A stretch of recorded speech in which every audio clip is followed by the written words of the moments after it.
Keith, it's a draw at home to Shelbourne, but given the circumstances, are you happy to get away with just a draw? In the end, probably yes. To find ourselves in that position, we got drawn into a bit of a scrap second half. First half, we didn't move them around enough at times. We were a bit sloppy at times, loose passing.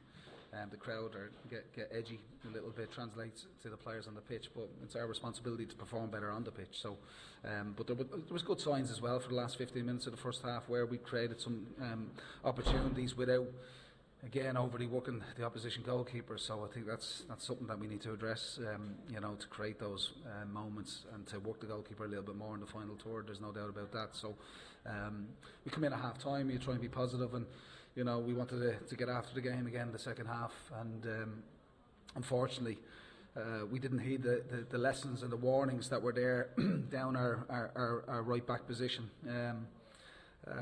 From goal kicks, Shane Farrell starting in an offside position. We had to deepen our line, we had to deepen our midfield line to account for his starting position, and we didn't do that, and we didn't, like I said, heed the lessons, and they go and score a really, really poor goal from our perspective.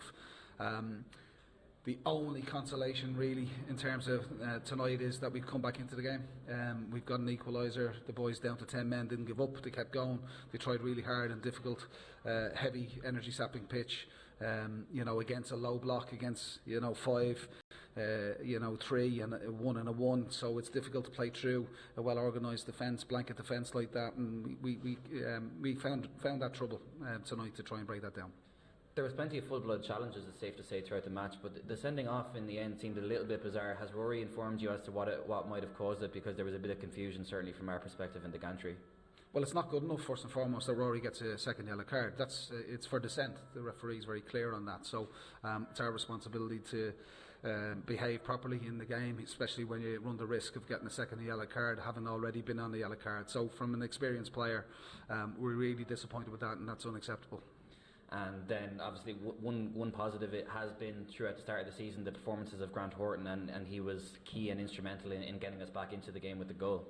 Yes, absolutely. Grant's been fantastic since he's come into the club. He's playing actually through a lot of pain. We're trying to manage that pain between games because he's done so well for us, and he popped up with the equaliser, which gets us out of a hole tonight. So.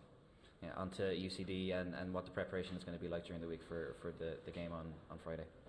Well, there won't be a huge amount in terms of prep. We'll do match day -1 on Thursday. We'll recover tomorrow, get the boys in, train the boys that need training, the boys that haven't come off the bench. We've got a lot of work to do on video. We've got a lot of work to do on reviewing some of the performances. It can be very, very difficult to do that.